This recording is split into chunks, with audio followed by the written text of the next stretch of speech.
बिस्मिल्लाहिर्रहमानिर्रहीम।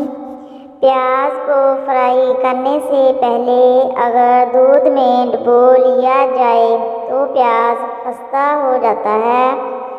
केक में अंडों की बू दूर करने के लिए अगर इसके अमेज़े में एक बड़ा चम्मच शहद का डाल दिया जाए तो अंडों की बू नहीं आती। भिंडियों को खस्ता करने के लिए पकाते वक्त इसमें चंद कतरे नींबू का रस डाल दें या फिर एक चम्मच दही डाल दें। सब्जियों को तलने के बाद अगर इनमें तेल ज़्यादा हो जाए तो थोड़ा सा बेसन डालने से तेल खुश्क हो जाता है। अगर किसी कपड़े पर घी का दाग पड़ जाए तो इस हिस्से पर नींबू और नमक लगाकर मलें और साबुन से धो लें। अगर चांदी का सेट काला पड़ जाए तो इस पर टूथपेस्ट लगाकर रगड़ने से इसका रंग निखर जाएगा। नींबू पर नमक लगाकर इसे चिकनाहट वाले बर्तन पर रगड़ें तो चिकनाहट दूर हो जाती है। बिस्कुट को ज़्यादा अरसे तक के लिए खस्ता और ताज़ा रखना हो तो पॉलीथीन बैग में डालकर फ्रिज में रख दें। कच्चा आम लेकर काट लें, थोड़े से पानी में उबाल लें। जब जोश आ जाए तो इसमें करेले काट कर डाल दें। 4-5 जोश दें और करेले निकाल लें। करेलों की कड़वाहट दूर हो जाएगी। आटा गूंदने के थोड़ी देर बाद इस पर पेपड़ी आ जाती है। इसके हल के लिए कोई भी प्लास्टिक की थैली लेकर चौकोर काट लें, उसको पानी में गीला कर लें और आटे को ढाँप दें। इसके बाद आटा फ्रिज में रख दें। आटे पर पेपड़ी नहीं आएगी। अगर सालन पतला हो गया है और आपके पास टमाटर या प्याज नहीं है तो भुनी हुई सूजी सालन में डाल दें। इससे सालन गाढ़ा हो जाएगा और जायका भी अच्छा होगा। खाना पकाने के दौरान अगर एक मोमबत्ती को चूल्हे के करीब रख दिया जाए तो खाने की खुशबू सिर्फ किचन तक महदूद रहती है। करेले को लंबाई के रूप काटने से इनकी कड़वाहट बहुत कम हो जाती है। इन्हें लंबाई में काटकर नमक लगाकर 1 घंटे के लिए रख दें, फिर धो लें। अगर फौरी इस्तेमाल ना करने हो तो नमक लगाकर फ्रीज कर लें। धोने के बाद खूब मल कर पकाएं। ओवन के बर्तन पर से दाग उतारने के लिए 2 बड़े चम्मच बोरक के विम में मिला लें और पानी में घोलकर कपड़े से बर्तन पर लगाएं। आधा घंटे बाद कपड़े पर विम लगाकर अच्छी तरह धो लें, दाग उतर जाएंगे।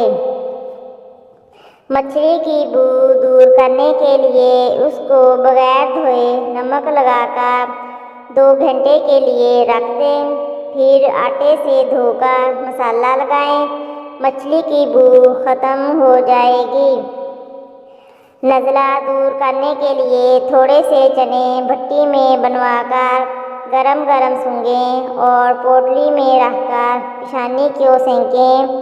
चने खाएं, इससे नज़ले की शिद्दत कम हो जाती है। लहसुन की चटनी और बेसन की रोटी नज़ले ज़ुकाम में खाएं। वो ड्राई फ्रूट जो ख़वातीन लाजमी खाएं।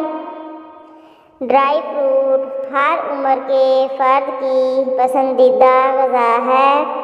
ख़वातीन जिनको सर दर्द, कमर दर्द, लकूरिया, डिलीवरी के बाद होने वाली कमज़ोरी का मसला है, वो अपनी ग़िज़ा में इन ड्राई फ्रूट का इस्तेमाल एहतियात के साथ लाजमी करें। फल ज़रूर खाएं क्योंकि चेरी आपके असाबी निज़ाम को पुरसकून करने में मदद करती है। अंगूर आपके खून की रगों को आराम देते हैं। आड़ू पोटाशियम, फ्लोराइड और आयरन से माला माल है। सेब आपके जिस्म में इन्फेक्शन के खिलाफ मुज़ाहमत पैदा करने में मदद करता है। तरबूज आपके दिल की शरह को कंट्रोल करने में मदद करता है। संतरी जिल्द और बनाई को बरकरार रखने में मदद करती है। केले सेहत के लिए अच्छे हैं क्योंकि ये आपको तवानाई देते हैं। स्ट्रॉबेरी मुमकिन तौर पर कैंसर के खिलाफ लड़ सकती है। अनानास जोड़ों के दर्द से लड़ने में मदद करता है। ब्लूबेरी आपके दिल की हिफाजत करती है। कीवी हड्डियों में बड़े पैमाने पर इजाफा करते हैं। आम कई तरह के कैंसर से बचाता है। नाजरीन, बादाम हमेशा रात को 7 अदद भिगो कर खाएँ। अगर इसके साथ किशमिश खाई जाए तो सोने पे सुहागा होगा। कड़वे बादाम हरगिज़ न खाएं क्योंकि ये आँखों की बीमारी का बायस बनते हैं। नाज़रीन, हमारे चैनल को सब्सक्राइब करना ना भूलें। शुक्रिया। अखरोट एक दिन में सिर्फ 5 अदद खाएं।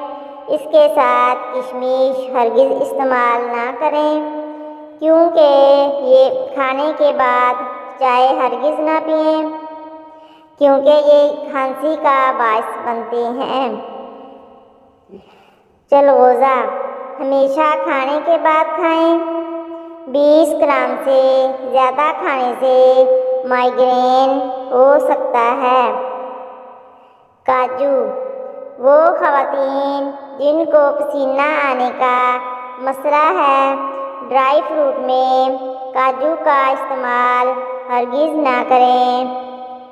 पिस्ता जिन ख़वातीन को लो ब्लड प्रेशर हो, दोपहर के वक्त 5 अदद पिस्ता खाने से दिमाग मजबूत होगा।